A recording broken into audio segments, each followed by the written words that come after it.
this past year and what kind of successes y'all had here?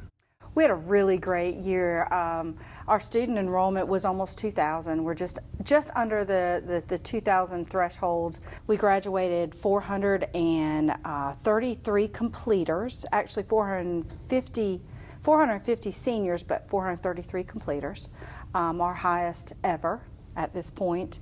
We had students in EMT and mechatronics through Tri-County Tech get college credit, as well as our digital art and design students got credit through Landry University this year, and we had 20 AP computer science students also get college credit. In fact, our computer science courses by far out exceeded the South Carolina standard at 58%. Our students got 75% AP passing score. Whether they're getting 3 credits or 12 credits, or with even mechatronics, I mean, heck, we're doing the whole first year here. It gives them a huge start. And most employers want that now. As far as mechatronics students, they want the college credit.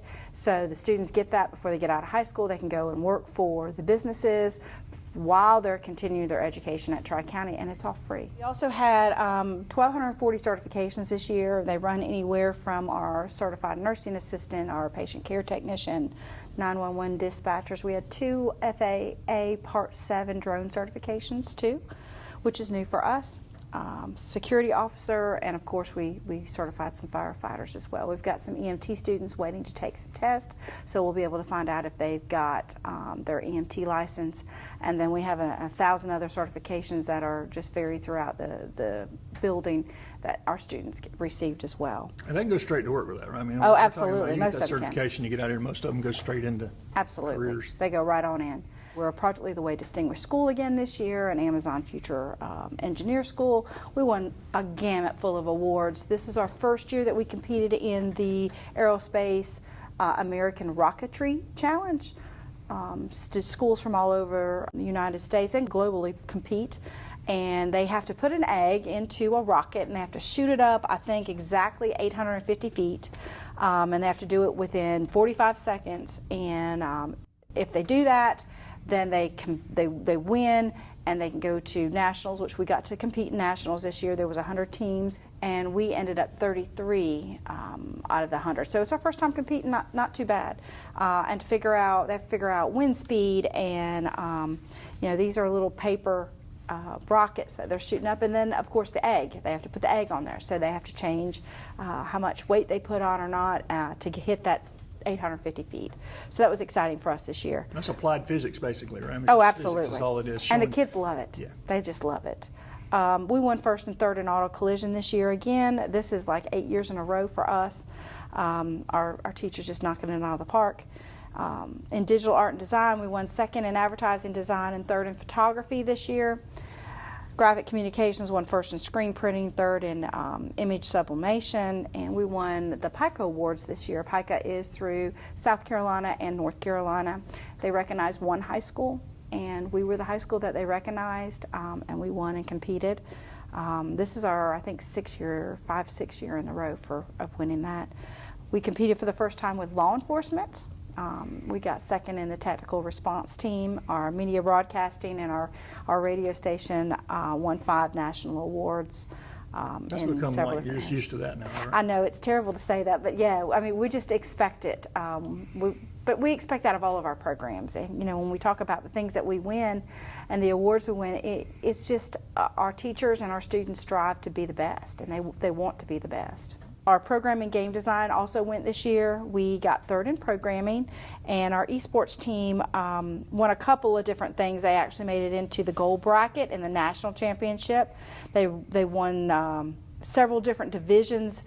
We actually got into the Eastern Division Championship. We didn't win it, but we got into it, and we also won our Atlantic Conference, but got into the actual championship for the Atlantic Division Conference too. And it's interesting that esports is probably the only after-school activity that the majority of the students that are in that have never been in an extracurricular activity before.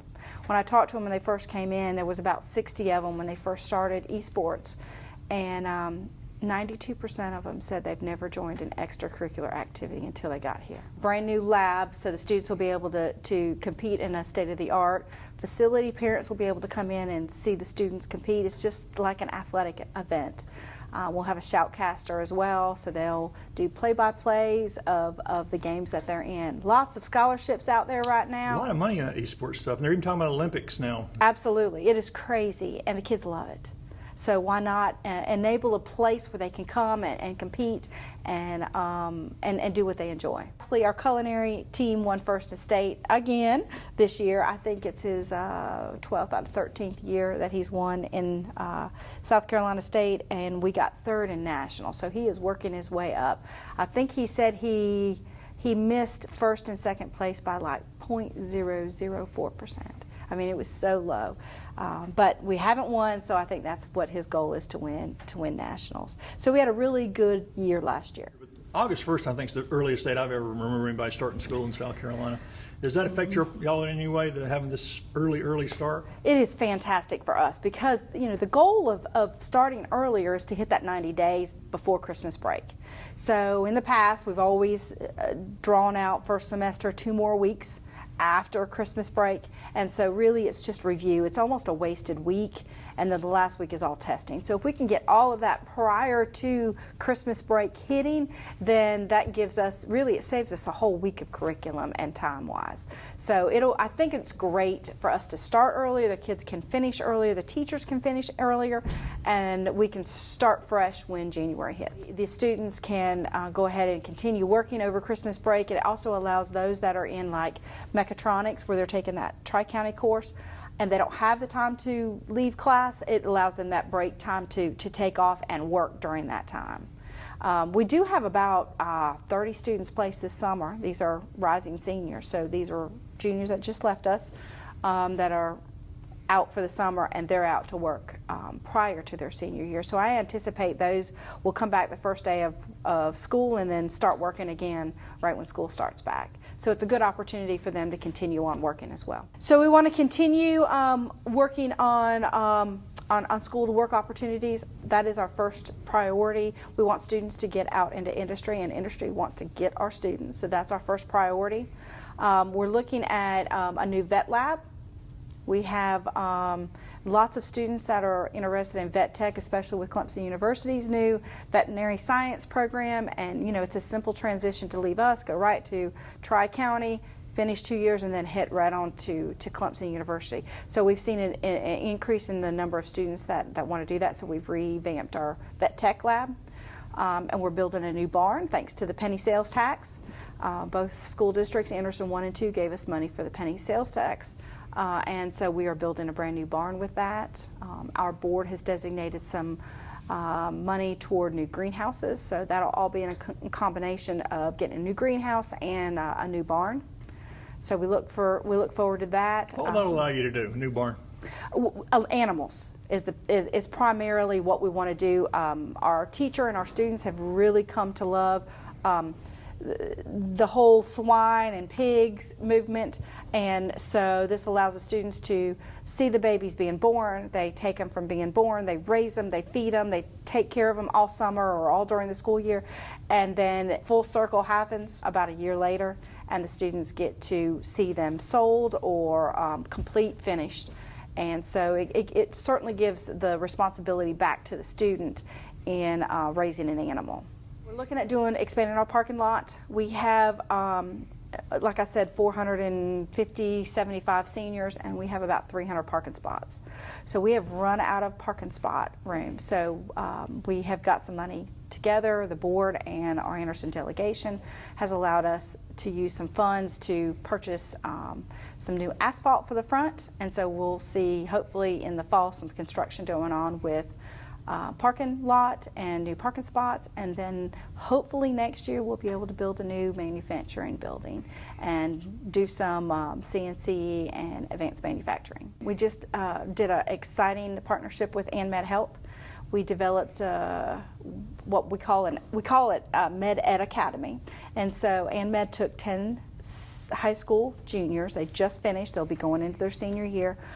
These students are going to go to get their CNA license, which is their certified nursing assistants. and their PCT, which is their patient care technician, where they can go and work directly into a hospital or a nursing facility, skilled care facility of some sort.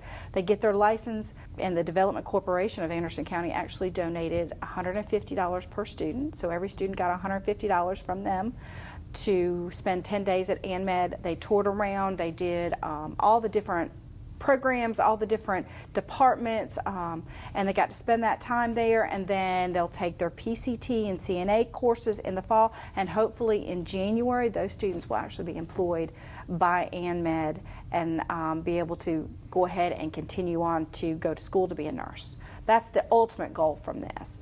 But the experience that the kids got with ANMED this summer was incredible. And when I saw the kids on Friday, they finished up last Friday, and when I walked in, they could not tell me enough great stories about ANMED and how they took care of them and how they just loved it. And you've been doing this a long time here.